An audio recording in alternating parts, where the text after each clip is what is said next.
Hello friends, this is DIYNate. This is really more of a product review. I've been really happy with this gift my wife got me over here in this corner back behind me. Let's check it out. You're watching DIYNate. If you enjoy this video, please consider subscribing. Don't forget to tell me about your project in the comments. As I mentioned, I've been really happy with this space gray in color. It's got a great hookup setup here where you can really have your Apple Watch, your iPhone, as well as your wireless earbuds attached to it, and they can all get charged from one simple place. Keeps the cords nice and neat and hidden. So I've been really happy with that.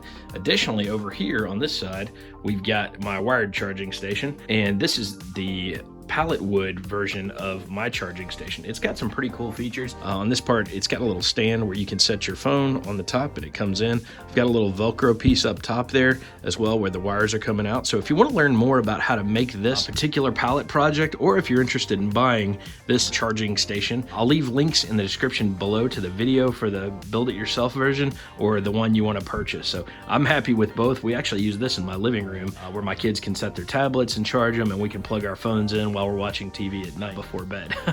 So if you've been looking for charging station ideas, I gave you a DIY option and also a buy it and set it up, one I'm pretty happy with, kind of a product review there as well. But certainly, thank you for watching my DIYNate videos. Would love it if you're interested in the type of stuff I put out. A lot of times I'll give you product reviews. I have many other pallet projects, other kinds of repairs and things like that. So if you're interested in checking out my channel, again, feel free to subscribe. I do try to put out weekly content, and I love hearing from my audience. I love hearing the feedback, and certainly I'm working on continuing to make these videos better for you as the end user. So thanks a lot for watching, and have a great day.